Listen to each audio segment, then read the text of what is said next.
Hello. Hello, Barry.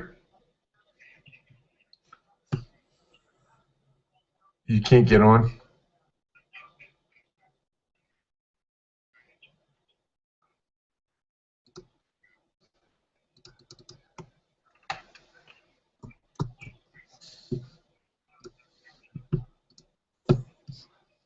I just launched it. Let me send you another link real quick.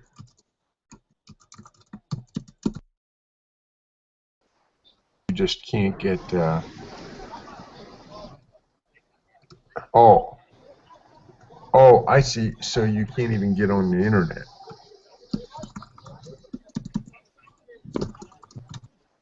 Well, try this. See if that works. It appears our boys are on. So we're going to go ahead and start. And see if you can't join us, okay?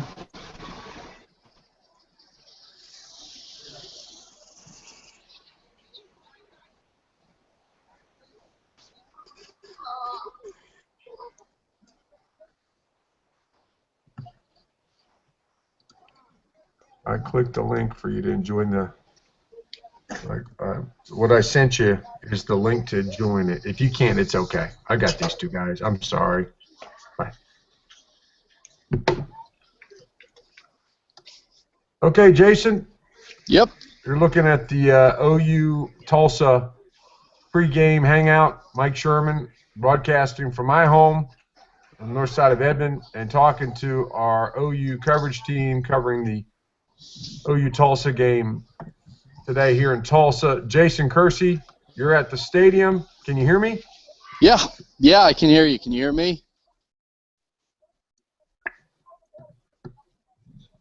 Hello? Yeah, hey Jason. What's the weather like there in Tulsa this morning? It's really cloudy. It's starting to sprinkle a little bit. It was raining pretty hard on the way into the stadium, but it had stopped raining, and now it's starting to sprinkle again. And looking at the weather forecast, it looks like there's about a 90% chance of rain throughout the game. So this could be a pretty dreary day out here. Speaking of dreary days, Jason, this is your first trip to Tulsa to cover the Hurricane since one of the most dreary days you ever spent covering football. I mean, these jobs that we have, they're such a great thing. Lots of people will gladly trade places with us, except the last time. That night. Yeah, tell us about it. Yeah, that night was Oklahoma State was at Tulsa. I was filling in for someone, and the game was, I think, scheduled to kick off late anyway, 8:30 or 9 o'clock, and we didn't wind up kicking off until 12:30 that night. I have no idea why they played that game. It was a non-conference game. It didn't mean anything. It was a blowout, and we did. I think I got home at about 7 in the morning. So just really, really, really long day that was. Of course, we're not expecting anything like that today. We are thinking that there's going to be some rain factoring into this game. But and we're joined now from the press box, it appears, by our other OU beat writer covering it, along with Barry Tramel, Ryan Aber. Ryan, we're talking a little bit about the weather. What do you think OU fans are going to – what's going to be the impact of this game? What are you looking for? Well, I think I look for OU to really pound the ball on the ground with Keith Ford, Alex Ross, and Samaje Perine.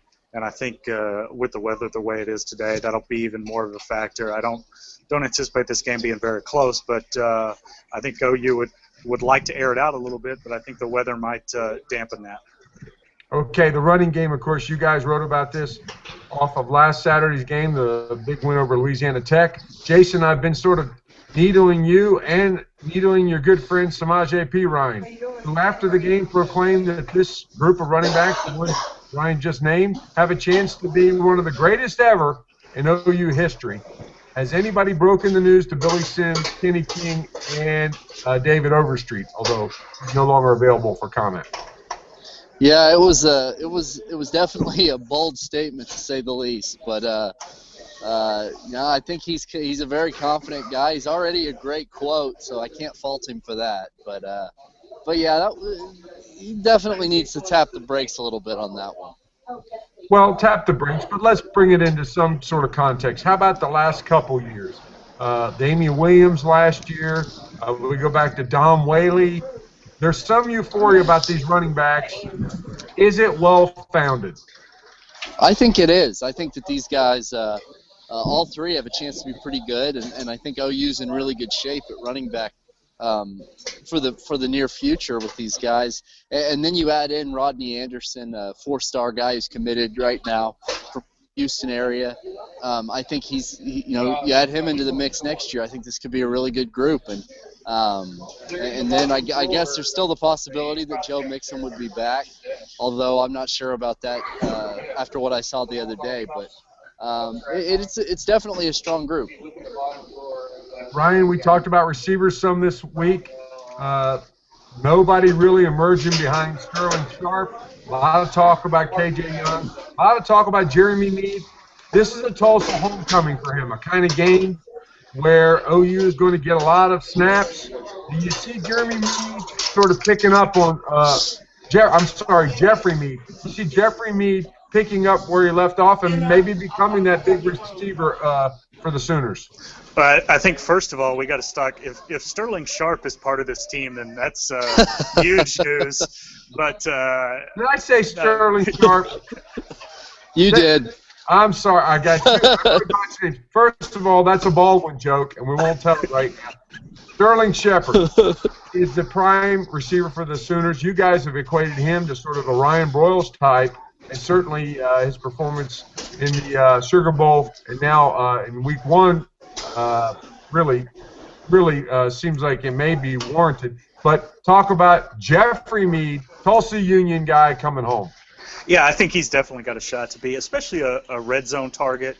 Just his size and his hands give him that chance. I think that's going to be something that's going to progress as the season goes along. It's not something that I don't think is going to be set in stone today or even next week or the next couple weeks. But he's definitely got a shot to be a big red zone target for Trevor Knight as the season moves along. But Jason, you've got some background with Jeffrey Mead. I think you were talking the other day. You went up to do the Super 30 story for us, and then you watched him play basketball. And your thoughts about him after watching him in action as a high school guy? Well, when I went up in the preseason of last year to do the Super 30 story on him, I could tell immediately he was a really sharp guy, but he was really thin, really, really skinny. And then when I went up to cover, I helped Scott Wright cover the large school basketball state tournaments last March, and Jeffrey Mead was playing for Tulsa Union, and he still looked really skinny. And my thought was, this guy's going to be a redshirt. There's no way he plays this year. He's got to put some weight on, and he still is a rail. But apparently his hands, and his intelligence, his grasp on the offense has really allowed him to step in and play early. So, I thought he was for sure a redshirt guy. Ryan Aber, you wrote about the Tulsa, the OU influence in Tulsa for today's editions of the Oklahoman. Of course, this is a big area for the Sooners, a place they visit only so often, but this weird dynamic for the Tulsa Hurricane. Lots of people who are normally in their stadium wearing Tulsa blue and gold might be breaking out their crimson today. Did you guys see it in town last night? And are you seeing it arriving early at the stadium? Yeah, we definitely saw people out and about wearing the crimson and cream, and I think from what we've seen so far, looking out the window here, I see a good mix of crimson in the maze of blue down here below the press box. So I had a guy that I talked to yesterday estimated that 60% of the fans were going to be OU fans. I don't know if it'll be quite that high, but certainly there'll be a large Sooner presence here, and I think that's a big part of why OU has played up here several times during the Bob Stoops era. Big game for the Sooners. Guys, we'll get you out of here on this question, though.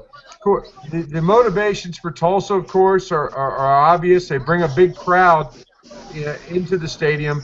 You have to sort of swallow your pride and be a little humble to know that some of your own very fans are big Sooner fans. But in this new world era of college football playoff, the Final Four, is the OU-Tulsa rivalry sustainable? Will this game be played and scheduled 5, 6, 7 years from now, knowing the way things are going in college football? Get your opinion first, Ryan. Yeah, I don't think it's going to be something that's going to be played every year, even every other year, like it's been during the Stoops era. This is the 8th time that they played in 16 years. I don't think it's going to keep up at that pace, especially when you look at OU's non-conference schedule down the road already. But I think it's one that maybe they play it, 2 out of every 6, 2 out of every 8 years, and keep this thing going. Jason, any chance a rivalry game like this could be endangered in the college football playoff era, with everybody with strength of schedule becoming an increasing consideration? Yeah, I mean, I sort of agree with Ryan. I think it's going to be tough to keep this game going as often as it has, just because I think there's going to be a lot more people trying to play power conference, playing against other power conference people in your non-conference. However, I do think that there will be some sort of effort, like Ryan said, to keep this thing going at least every once in a while, because it is really good for the state and it's good for Tulsa. And I think it's good for OU in some ways too, to establish their presence up here in this part of the state every once in a while. It's also good for the Tulsa world that you're giving them a little love in the backdrop there. You got a nice little Tulsa world. They're our friends. They're good to us. Jason, tell your good friend Garen Emick and Eric Bailey, a little love for them goes a long way. Why not? Hey, guys, that's all for this edition of the OU-Tulsa pregame on News OK Live. I'm Mike Sherman, sports editor of the Oklahoman, with Kersey and Ryan Aber. Check out all their coverage, live articles, and everything we'll have in the Sunday Oklahoman. Thank you, guys, and enjoy the game. Thanks. It's 30 minutes. Well, they go